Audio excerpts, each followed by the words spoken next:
Okay, what we have here is the Crossfire pellet corn biomass insert.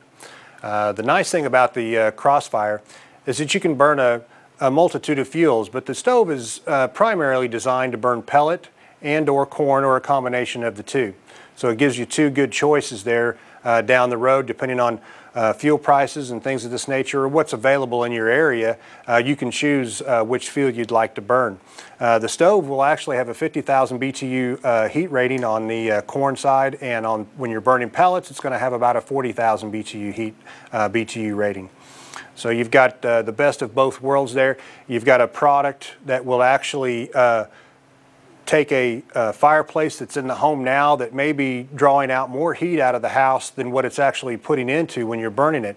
You put a Crossfire insert into that fireplace, now you've got a situation where you can use that fireplace as something that you can heat your house with. So you can also take a look at different fireplaces. You've got zero clearance fireplaces on the market, and you've got masonry fireplaces. This stove will actually work in either one of those. It is zero clearance fireplace approved. So now you can take that fireplace that's in the house that's a zero clearance model, take the doors off, dampers out, and you can actually install this right into your zero clearance fireplace. The other thing that you want to take a look at is that it has a 160 CFM fan. It has an anti-clinker stir rod. The stir rod is basically a self-cleaning fire pot. So now you've got a situation where you're keeping your maintenance down. You're not having to get in there and clean your fire pot out every 2 or 3 days. You can get a long extended time before you actually have to clean that fire pot out in what they call clinkers, which is just a little buildup of ash in your fire pot periodically. But the stir rod feature on this product will take care of most of that for you. Some of the features of the Crossfire are 99% combustion efficient when you're burning pellet, which is basically telling you that you're only going to have 1% ash left over after you've burned your fuel. If you're burning corn, straight corn, you're going to have 97% combustion efficiency. That's basically telling you're going to have about 3% ash left over. And a combination of both corn and pellet, you're going to be somewhere in between that. The other feature on this stove is that you're going to have a 4-inch outlet already built into the unit.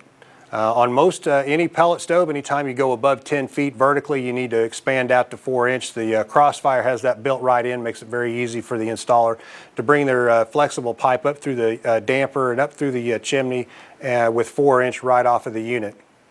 The unit's going to weigh about 230 pounds, so it has a nice heavy steel construction, heavy heat exchanger, which is going to give you a lifetime of good use. The IntelliChoice control board on the Crossfire is going to give you homeowner many options to be able to control their fire, control their settings, and make everything as comfortable as they can in the home. You're going to have 5 heat settings. It is thermostat ready, so if you want to put a thermostat on it, you can. And now you can walk away from it, and the stove will actually, on a thermostat, when you have it hooked up, it's going to actually take your flame and your BTUs from a medium setting to a low setting automatically for you versus running it manually. Okay, on the Crossfire, you're going to have some features that you're going to have access to right in the front of the stove. It's going to be normal daily maintenance, operation, those kind of things. The first thing you'll notice is the shroud panel, which we talked about before, but this is going to cover up the excess opening in your fireplace, and you do have choices of either black or brass trim on the outside of your shroud in a standard or an oversized, depending on the size of your fireplace. The other thing that you'll notice is that fuel. I get a lot of questions about, well, if I have an insert, how do I put fuel in my stove versus a freestanding stove? You'll have your hopper lid right here in the front. It's got a handy handle right here, and you can lift that up. You'll load your fuel right into the hopper right here. The other feature that you'll notice is the heat discharge grill. This is where your room air blower is going to bring your air back into your house. It's going to have your heat exchange tubes and your grill and everything right here. Also, you're going to have your heat exchange rod cleaner. You have a tool that comes with the unit that's actually be able to allow you to do that while the stove is still warm. Typically, this is something that you're going to want to do every 2 to 3 days. And it's very simple. You just slip it on and you raise it up. Do that 2 or 3, 4 times. And that's going to clean those heat exchange rods right inside here and clean them off for you and get the ash knocked off of those for you. And it'll all fall right back down inside your firebox area. right down in here, your firebox area. This is where your ash is going to accumulate for your firebox. You're going to use a vacuum, or an ash vac is even better. Use an ash vac to vacuum this out. I would say, depending on your usage, the type of fuel that you're using, anywhere between 3 and 6 days. Depending on the level of the ash in the fire pot and in the ash pan, you're going to do that every 3 to 6 days. You're also going to notice the fire pot. The fire pot's going to have a stainless screen around it. Your fire pot area, here's where your fire is going to actually burn, and then you're going to have your stir rod. It's a stainless stir rod with a stainless fire pot and a stainless shield on the front, so that it's all well protected and give you a good long lifetime. The stir rod is going to be spinning inside of your fire pot here. That's your self-cleaning situation. Your fire pot's going to clean itself with the stir rod, so that's not something that you're going to typically have to maintain on a daily basis. I would say you're going to maintain this fire pot probably every week to 2 weeks, depending on the fuel that you're burning. Here's your drop chute right here. So your fuel is being augered up through the hopper, and then it's being dropped into the fire pot where it's actually going to burn right there. The other feature that you'll see is your air wash. You're going to have an air wash system right here. Your exhaust blower is actually pulling the air through the fire pot. So it's pulling it through the fire pot around your heat exchanger and then kicking it out of the back of the stove. But it's also pulling air up through here over the inside of your glass. And that's going to help keep the ash off of your glass so that you can see your fire and be able to enjoy it. And when it comes to glass, the glass is a neo-ceramic glass. It's actually a ceramic material, so it won't get damaged under the heat pressure of your stove. You've got an adjustable handle and door hinges. And of course you can see the wheat pattern on this particular door here on the etching on the option that we talked about earlier. You're also going to have an ash lip. The ash lip is there so that when you do open your door, a little bit of ash may fall off of your door. It's going to land on your ash lip. It's going to help catch that.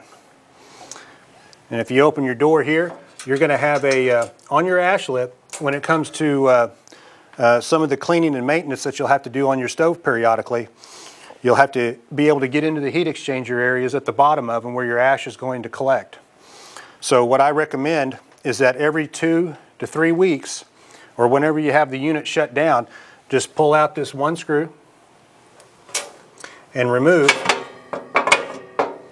your ash lip, just like that. What that's going to do is that's going to expose your clean out ports.